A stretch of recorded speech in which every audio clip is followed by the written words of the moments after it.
So today we are very lucky today to have Mary Hayes Gordon with us. She is accomplished in many ways and has been involved in studying the Underground Railroad, abolition, and of course women in multiple facets, and is on several advisory committees, including the Oneida County Freedom Trail and the Fort Stanwix Advisory Committee.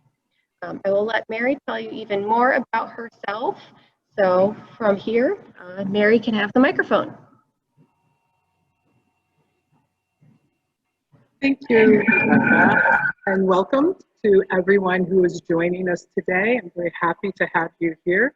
I want to thank the Oneida County History Center for inviting me here today and for their interest in this work.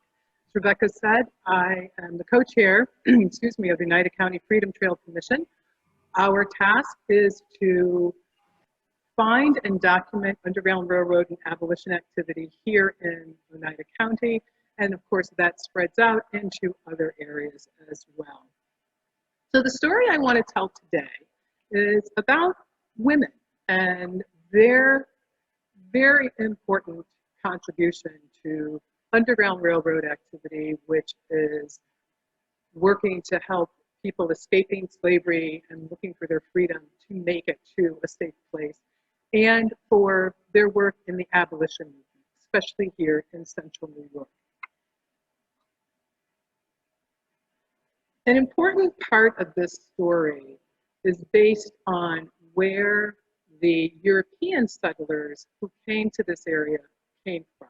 And if you can see with my mouse here on the right-hand side of the screen, although the settlers mainly came from Western New England, a large portion of them came here from Middle and Western Massachusetts over here to central New York. Settled in Oneida County. And this area is important because it is where in the 1740s there was experienced what was called the Great Awakening, the first Great Awakening. And a very important part of that, leader of that, was a preacher named Jonathan Everett. And he was one of the strong revivalists and a leader in the movement of thinking of Christianity as that Calvinistic predestination to a more active path to God and salvation. There was a second Great Awakening that occurred in the early 1800s, and this area was a very strong part of that. It came to be known as part of the burned over district along with Western New York, further out in the western part of the state. And I have a name up here, Charles Grandison Finney, who his parents came from Connecticut when he was very young. He lived up until he was 14, from age 2 to 14 here in Oneida County, and then moved to Jefferson County, but came back and was the firestorm of revival for this second Great Awakening. And these types of thoughts, these changing thoughts of being more active, led to many of the reform movements you think of in the 1800s. The abolition movement, utopian communities, we all around here are familiar with the Oneida community, temperance, women's suffrage, and the Sunday school movement, and a very large increase in literacy. With that, we see this call to action being put into words. The Friend of Man is the newspaper of the New York State Anti-Slavery Society and published here in Oneida County. And on their first edition, they said that the belief is that all men are moral agents of God, because God and the Bible and their consciences hold them responsible for their actions. The Creator placed them under moral law and prohibits invasion of their rights. So this is a very different way for the masses to be thinking. And it's reflected in this verse from the book of James. Lay apart all filthiness and superfluity of naughtiness, and receive with meekness the engrafted word, which is able to save your souls. But be ye doers of the word, and not hearers only, deceiving your own selves. And women were very active doers of the word. These are some of the ways that they were doing, that they were moving the movement forward. They formed female anti-slavery societies in addition to participating in their town and local anti-slavery societies. They sent petitions to Washington, attended convention, raised money, gave their own money, lectured, hosted, they wrote, they distributed, and they were in the forefront of education. And we can see that with some of the women that I'm going to talk about today. And I'm going to start with Caroline Storm, who became Caroline Storm Logan, and her family. Her family came to this area, they settled in what is now New Hartford, in the very early 1800s, along with European Americans who were migrating from Western New England. African Americans migrated as well, much smaller numbers, of course, but they were here and they were active. Her family, from the very beginning, was very active in helping people find freedom. It was here in Utica that after she came back to visit, her family had moved to the western part of the state, but they had strong ties here. And she came back to visit and she met her husband, Jermaine Logan, who was a very famous self-emancipated slave. They met here in Utica. They ran a very active Underground Railroad station out of their home in Syracuse, so active that Logan actually placed advertisements in newspapers saying, if you are seeking your freedom and running from slavery, come to my house, and gave his address for people to come and be safe and help on their way to safety. Her family in Syracuse, in Utica, in Pennsylvania, in Western New York, ran a multi-state Underground Railroad network for freedom seekers.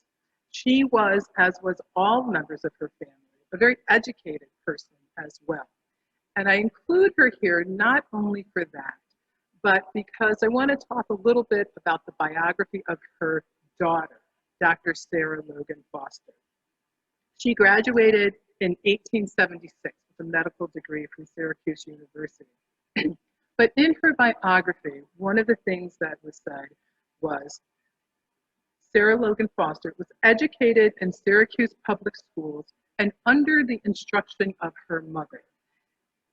This is a prime example of how women, especially Black women, were the foundation of their children's education, which went on to help their children achieve things that had not been dreamed of before. Another local woman I would like to talk about, some of the things she did, is Eunice Camp. Eunice Camp, after an 1814 revival, remember these revivals were very important to how people viewed what they should be doing in the world. She opened a school for Black children here in Utica. Pretty radical for the time. And in the 1817 Utica Directory, she's listed as the superintendent of the Sunday Evening School for People of Color. She's there with her cohorts, Alida Van Rensselaer, Sarah Malcolm, Mary Walker. But the description in this memorial of the semi-centennial celebration of the founding of the Sunday School of the First Presbyterian Church of Utica, New York, says that she became a teacher for the colored because they came wanting to learn.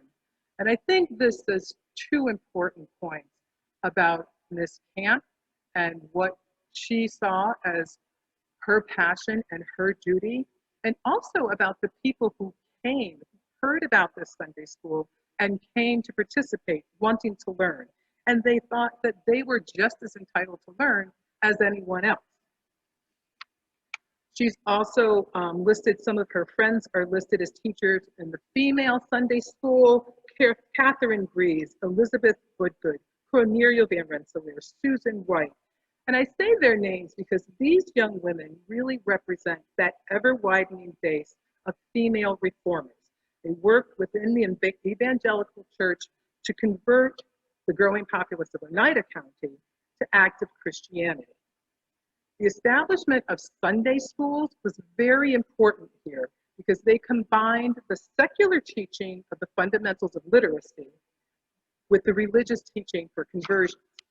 And these schools provided opportunity for literacy that many people would not have otherwise had, mainly due to the color of their skin, their gender, or their poverty.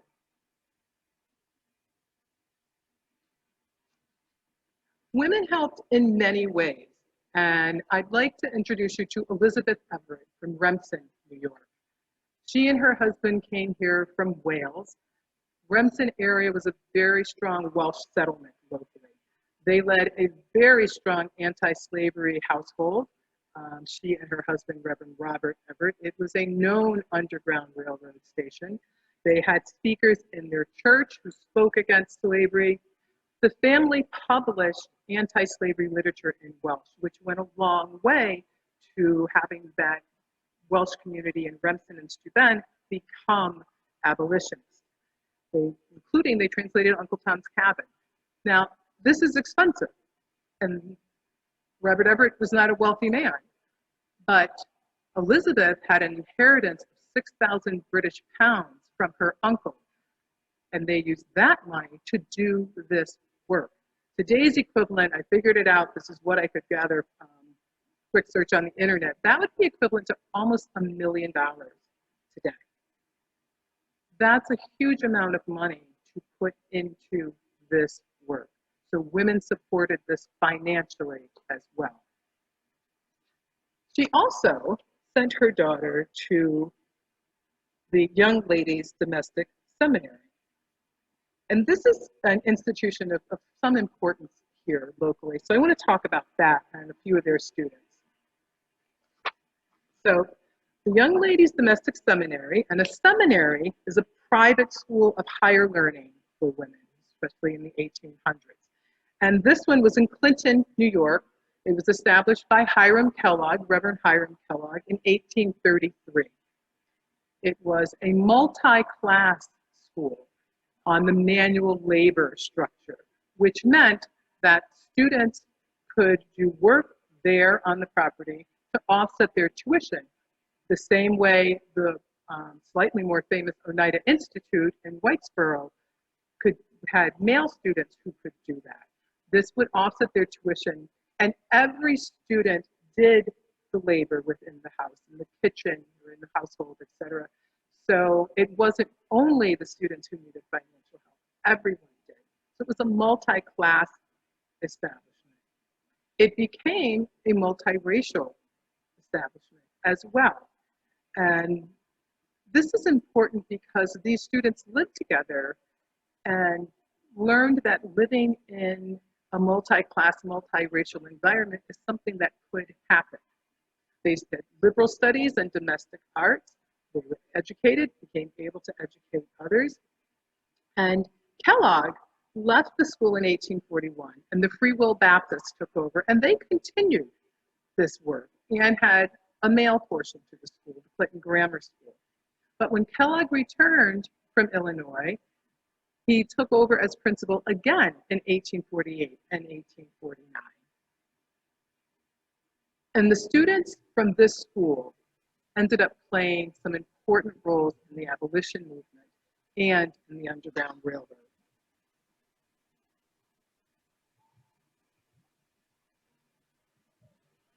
So Mary Miles was the first African-American student to attend the Young Ladies Domestic Seminary. She was a woman who is described as being determined to get an education. She was at the fairly famous, at least among researchers, Canterbury Female Boarding School in Connecticut when it was disbanded because of mob violence and harassment. So she tried to go to school there, which was an all-black school, and had to leave because of violence and harassment. But while she was there, she became friends with a teacher named Samuel J. May. Reverend Samuel J. May is a very important figure in the abolition movement in this country. And an interesting thing that he did was at the end of the Civil War, he contacted the people he knew and said, send me your literature, send me your pamphlets. And he created a very extensive anti-slavery archive, which is housed at Cornell University and open to anyone who has internet access. But so she met Samuel J. May there. And he was the one who suggested in 1838 that she attend the Young Ladies Domestic Seminary in Clinton. She did that, and she left. She started a school in New York City, and then she went to the State Normal School in Lexington, Massachusetts, which was led by Samuel J. May. Now, a normal school was a school to train teachers. She graduated there as the first African-American woman in the United States to graduate from a public normal school. One of the interesting things about Mary Miles, in addition to her work as an abolitionist, as a teacher in several cities and up in Canada, is that she demonstrates how women were creating networks within the hierarchy of these reform movements. And we all know the power of a good network. Another African-American student at the seminary that I'd like for you to get to know a little bit, excuse me, is Joanna Turpin Howard. Joanna Turpin attended with her sister, Lucretia, when they were about 12 or 13 years old. And she's a very interesting family story. So her biological father, Joseph Thomas Turpin, was emancipated by his enslaver in South Carolina. And Mr. Turpin, the enslaver, and his household ended up moving north because, believe me, in the 1830s, South Carolina did not want people emancipating their slaves and hanging around and showing that as a good thing. They ended up moving north to New York City. And when Mr. Turpin died, he left all of his former slaves something in his will. And to Joseph, Joanna's father, he left 3 properties in New York City valued between $60,000 to $70,000 in the 1830s. That is a fortune. Unfortunately, he died 8 months after inheriting. A couple of years later, her mother married a man named Theodore Wright. Theodore Wright, also among the first to graduate from a theological seminary. He graduated from Princeton. He was an agent for the New England Anti-Slavery Society and a founding member of the American Anti-Slavery Society. And he is thought to have been an influence, I'm going to bring this back to New Hartford or Clinton here, on Hiram Kellogg to have African-American students enter his school. He was a speaker at the 1837 New York State Anti-Slavery Convention, where Kellogg was a delegate. And we know he was there, he's listed as a delegate, and he's listed as having given a report. So it is very highly probable that he heard Wright's speech, in which he said that there was a sadness among African Americans that not a single high school or female seminary in the land is open to our daughters. So Kellogg, staunch abolitionist, leader in Wright, and Rights for All People, he gets a nudge from Wright. He gets a nudge from Samuel May, and in 1838, shortly after this, he admits the first African-American female into the seminary. Now, Joanna, in herself, went on to be very influential in the movement. She lived in a free Black neighborhood in Boston. Her husband owned businesses. They were a well-to-do family, and they were very active in the abolitionist movement there. She was a stay-at-home mother, an anti-slavery activist, a proponent of education. And she did on a grand scale what many women did. She organized lectures for anti-slavery. She hosted African-American speakers and travelers in her home. There were not many public places where African-Americans could safely stay. And there's a description in the Boston Athenaeum collection about her that says, She and the women in her neighborhood, they're described this way, as Black women activists who fought subversively and persistently with tact, class, and cleverness to rectify the propagation of slavery. So she is using what is at her disposal, her home, her connections, her finances, and her passion to move this forward. And her very strong belief in the power of education. All three of her children attended college. The next woman that I'm going to talk about, who was at the Young Ladies Domestic Seminary and grew up just next door in Madison County in Peterborough, New York, is the daughter of the national anti-slavery advocate Gerrit Smith and Ann Fitzhugh Smith. She was a reformer on a grand scale. She actually designed the bloomers that were made famous by Amelia Bloomer. She's the cousin of Elizabeth Cady Stanton. Their families were very much abolitionist and for women's suffrage, women's rights. She was the favorite philanthropist.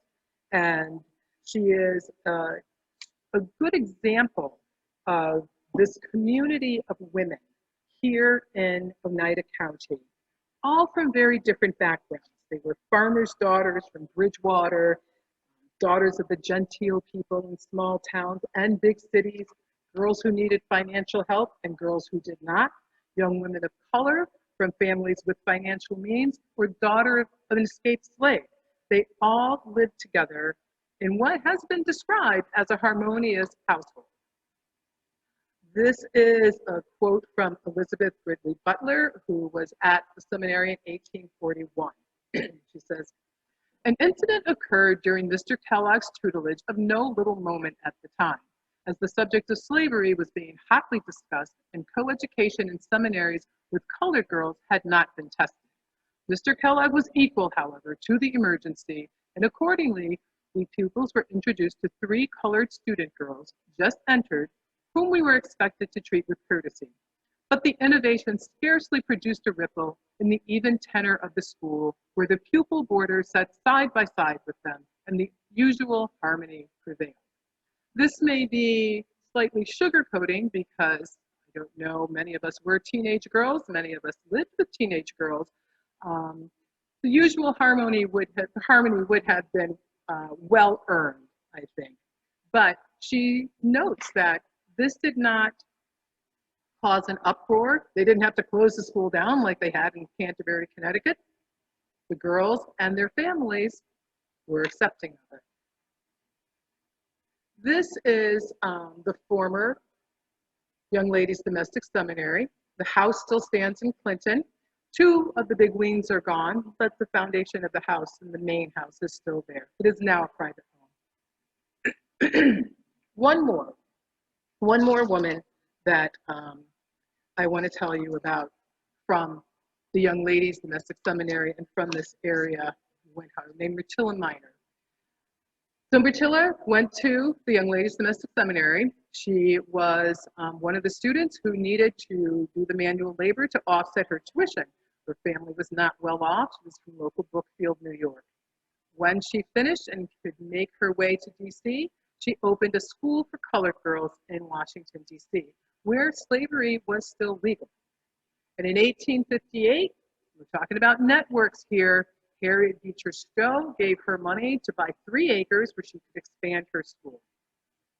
In 1861, she had to leave for a few years because of her health and went to California. One of her friends, Emily Howland, we're talking about networks here, helped keep the school together during that time. It reopened in 1863 when she came back as the Institute for the Education of Colored Youth and was associated with Howard University. In 1879, became the Minor Normal School.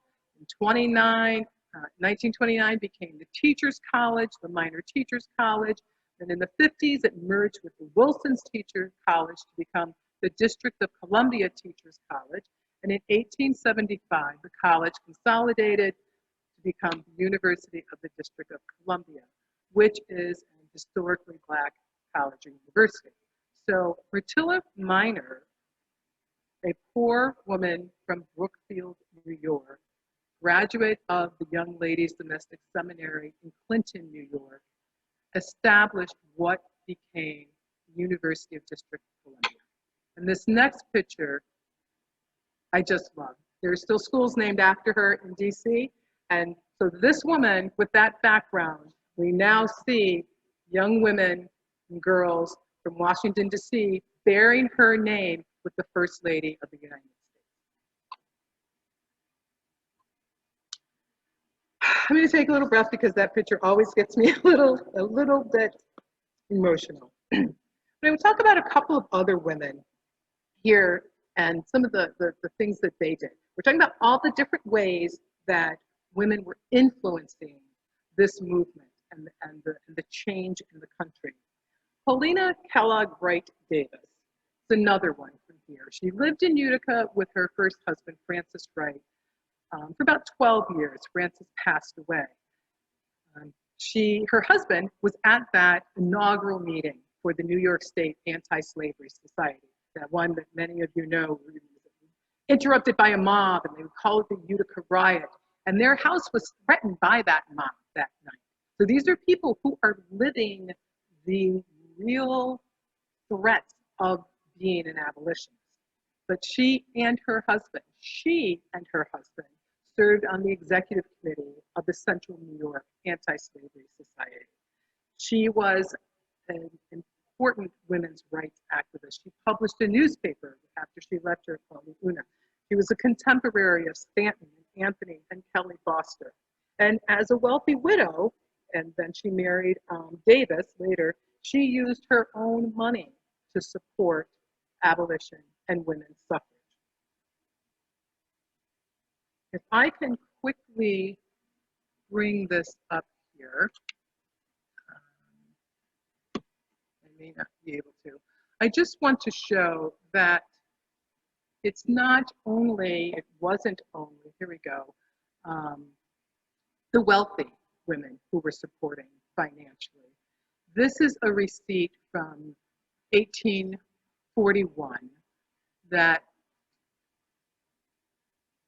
verifies the donation of $5 from the Utica Female Anti-Slavery Society to the Vigilance Committee in New York City.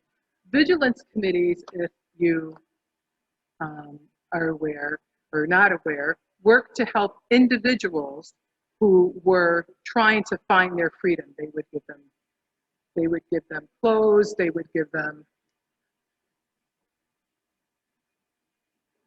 excuse me.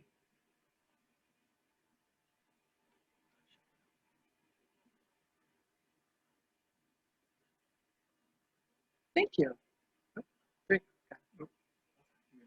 Yeah, beautiful.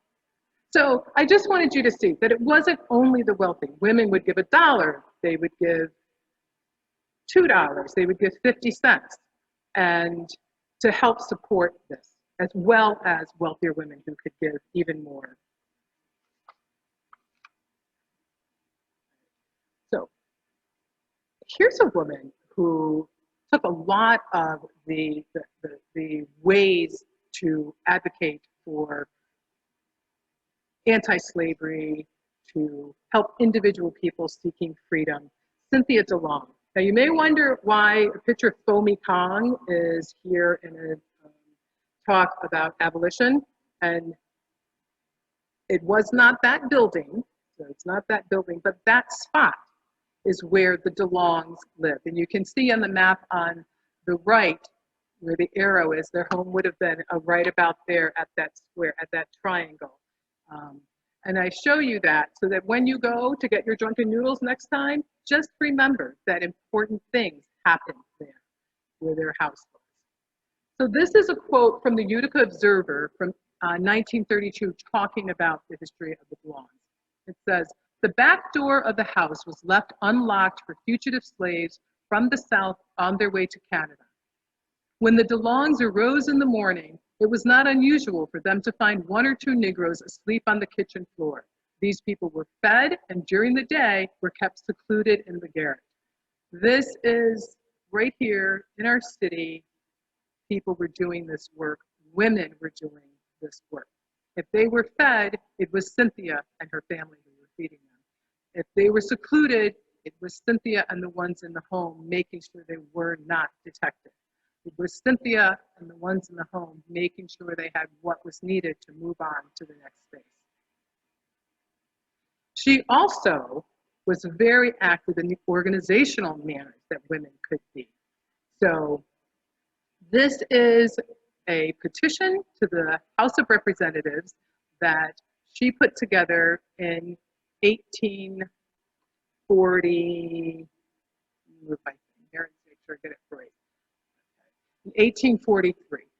And it says here where this blue arrow is on the right, to the House of Representatives to repeal the law passed in 1793 in relation to fugitive slaves, signed by Cynthia DeLong and 853 others of the citizens of the County of Oneida in the state of New York. From the Utica City Female Anti-Slavery Society, this is Mary Peckham, President, February 22, 1843. And you see on the left side of the screen, the blue arrow. The first signature on this petition is that of Cynthia DeLong. This is a major step for women, petitioning their government, organizing reform movements, finding their voice, and taking these lessons to other movements. Many of them were also proponents of women's suffrage. One last interesting little piece from Oneida County that I want to show you here comes from the proceedings of an anti-slavery convention of women assembled from various parts of the United States in Pennsylvania Hall in the city of Philadelphia on Tuesday, the 15th of May, 1838. And one of the vice presidents, if you look down here, is Martha W. Storrs of Utica, New York. Women were supporting each other, working together for what they believed in. Now, I'm going to introduce two final women to you. And these two women are really kind of near and dear to my heart because they lived in the house that I now live in back in the 1800s, from about 1820 or 30 to 1865. Frances Wills was married to Richard Wills, who was an early black settler here in New Hartford, along with the Storms moving here from Western New England. Sarah, the second Mrs. Wills, was married to Charles Henry. He inherited the farm and property from Richard. These two women were the keepers of this family farm on Paris Road in New Hartford. It was an Underground Railroad station, and it is an example of free blacks who were so instrumental in the Underground Railroad and Abolition movement, helping people seeking their freedom. My husband has said, can you imagine the feeling to come to the door and have this door opened for you by someone who looked like you? What a relief it would be, and how comforting it would be. These women were strong, they were abolitionists, they continued working in reform movements. We know that Sarah continued as a temperance volunteer. But they are an example of the everyday women, both black and white, who really moved this country forward. They housed freedom seekers, they signed petitions, they held fairs and craft fairs to raise money. They gave food, they gave time. They harbored these freedom seekers in their homes at great peril to themselves and their family. And these are the women in Oneida County and the surrounding area who really were in the forefront of this change. From Fratilla Minor, Joanna Turpin, Caroline Storm in the 1800s, to today, it's still happening. Women like Sarah Haddady, Trin Tromp, Hannah Gordon, Hilda Jordan. These are the women who represent the work that they do in Oneida County, who are coming from here, who lived here, who were born here, who went to school here, any of these things, who learned here, and they take it out and they are still shaping the future of our country. Thank you.